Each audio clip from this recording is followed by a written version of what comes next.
Your dog is not a chicken, so why are we told to feed them like one? If you've been told to scatter feed your dog for enrichment or to work for their food, today I'm showing you why that advice might actually be making things worse, especially if your dog pulls, barks, lunges, or ignores you on walks. Hi, it's Katie, dog fanatic, coffee addict, and your guide to stress-free dog walks. If your dog pulls on the lead, barks, lunges, ignores your recall, or wants to say hello to everyone and everything, you're in the right place. There are such simple things you can do to make your dog calm down, listen to you, and behave like a superstar. Nothing will boost your confidence quicker so that you can enjoy relaxing walks with a dog you're proud of. Welcome to Stress-Free Dog Walks. Scatter feeding is where you take your dog's meal and throw it across the floor or grass. Your dog then finds and eats each piece. So what has scatter feeding got to do with your stress-free dog walks though? Well, if your dog is pulling, barking, lunging, or ignoring you on walks, that's not just a walking problem. Stress-free walks start at home. It's a lifestyle. It starts in the daily routines and rituals. And yes, it's even in how you feed your dog. Because how you feed them matters just as much as what you feed them. Some feeding styles help lower stress, others may actually increase it. You already know that the calmer your dog, the better behaved they are. Calmness isn't optional if you want to stop the pulling, the barking, the lunging, and the ignoring. It's the absolute foundation. We always want to keep your dog's stress level as low as possible. If their baseline stress, that's your dog's everyday level of stress, is low, they're generally relaxed and can handle surprises calmly. If their baseline stress is high, they're already on edge, and it only takes something small, a noise, a squirrel, another dog, to tip them into barking, pulling, or ignoring you. Think of it like a cup. If the cup is almost empty, low stress, you can pour a bit more in without it overflowing. But if the cup is already nearly full, high stress, even a tiny drop can cause a spill. Our goal always is to build the lowest baseline stress possible. That's why daily routines like feeding matter, and why this conversation about scatter feeding is so important for your stress-free dog walks. By the way, if you're not sure why your dog is pulling, barking, lunging, or ignoring you in the first place, it's rarely just a training issue. It's often linked to stress in ways that you might not expect. So I've created a diagnostic quiz to help you get to the real root cause behind their struggles. It's free and takes just 5 minutes, and you'll get a personalized report with tailored advice. The link is in the show notes. So why are we told to scatter feed all the time? It's often suggested as a way to slow down your dog's eating and add mental stimulation or enrichment to meal times. The problem is scatter feeding isn't enriching. Enrichment isn't just keeping your dog busy or slowing them down. Enrichment is not an eating style, and it's not a product you can buy. True enrichment in science and welfare terms is about allowing an animal to express natural behaviours in a way that meets emotional, physiological, and psychological needs. Is the animal's welfare genuinely improved as a result? Which needs are being served? What would this animal naturally do given the choice? Enrichment must consider the choices that a dog would naturally make. And then, importantly, how can we offer that safely and satisfyingly to our domestic dogs? Okay, so now we know what enrichment actually is and what it isn't. Let me tell you why scatter feeding is not natural. When trainers promote scatter feeding, they often describe it as fulfilling a dog's natural instincts, foraging, sniffing, and hunting for food. But this idea misunderstands something fundamental about dogs. Dogs are not a ground foraging species like chickens or pigs. Chickens are true ground foragers. They're constantly pecking and scratching to unearth seeds, insects, and small plant material from the soil. Their entire feeding strategy is based on frequent, low-effort discovery. Their brains and bodies are literally wired for it. Endless small finds over and over again. Dogs, however, evolved along a very different path. They evolved primarily as scavengers around human settlements, exploring stable, predictable food sources. They don't spend their days endlessly foraging for tiny scraps. They find substantial food sources like a carcass, a rubbish heap, or a human food dump, and they focus their their energy there.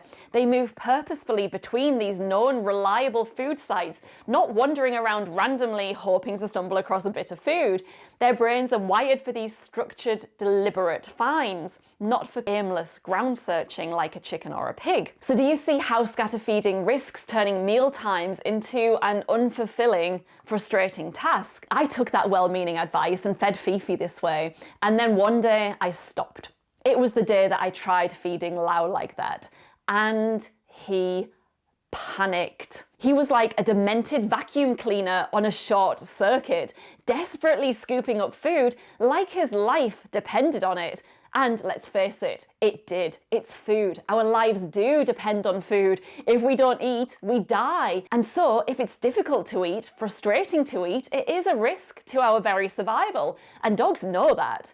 For Lau, his very survival was at stake. It was life or death in a scatter feed. That's when I realized scatter feeding wasn't just non-enriching for some dogs, it was actually harmful. And that's what piqued my interest in the subject. So if scatter feeding is not the natural low-stress choice for dogs, what are the alternatives? Well, first of all, the very obvious one, a bowl. I know that the internet would have us believe we need to bury our bowls in a 6-foot hole in the ground and sprinkle it with holy water, but are they really that bad? You might have heard advice like ditch the bowl.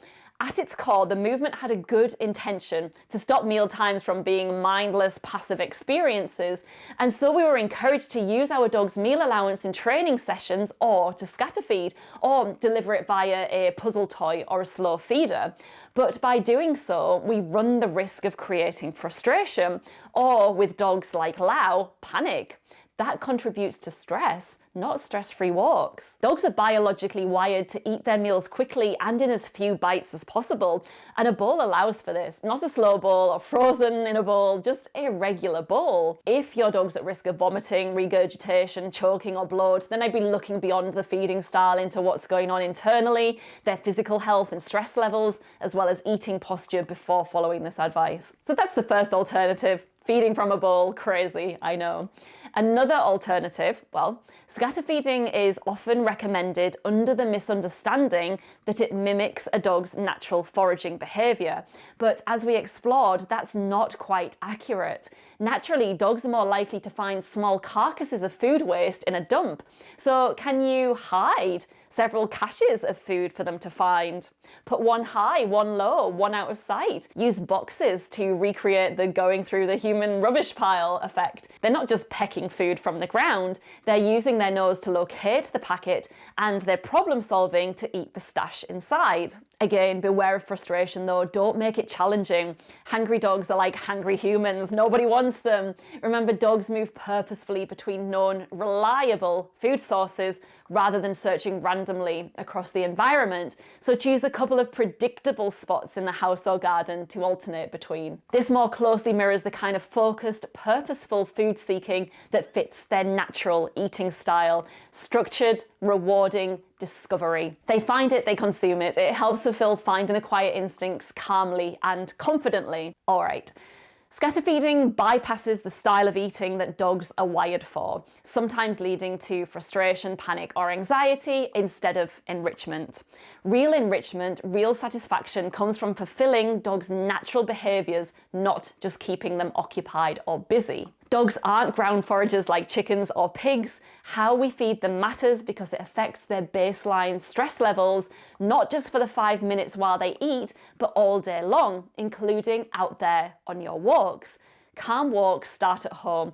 Every little choice we make either builds a calmer, more resilient dog, or it nudges them that little bit closer to stress and further away from stress-free walks. When you understand your dog's true nature, how their brains and bodies are wired, we can stop jumping on trends and get to the heart of what dogs really need to be calm, fulfilled, and yes, well behaved. I'd love to hear how you implement what we discussed today. I'm Katie Guastapalia, and you can connect with me on Instagram at Dogwood Adventure Play or inside Club Dogwood. You'll find show notes and any links I mentioned over at stressfreedogwalks.com. Remember, no one piece of advice will magically fix your dog. You'll get the best results when you combine what we talked about today with the low-stress Scent Venture lifestyle. Advice and opinions are our own. I'm a dog training and behaviour specialist, but I may not be your dog training or behaviour specialist, so do your own research research before implementing anything you hear on the show. If you found this episode helpful, please share it with another dog owner who could use a dose of calm and confidence in their lives too. Sharing is the best way to make the world a better place for the dogs we love so much. Oh, wait. Before you go, I would love to send you a copy of my Calm Canine Blueprint completely free as a gift. All you have to do is like this video, subscribe to the channel, and comment Calm Canine below, because it really helps other dog owners find the support that they need too. The blueprint is my 10-page plan where I'll give you the big picture of everything that's needed to create a calm, relaxed dog. So if you're wondering, yes, I would love to have a chill dog who listens to me, but where do I even start? Well, this is it. This is where you start.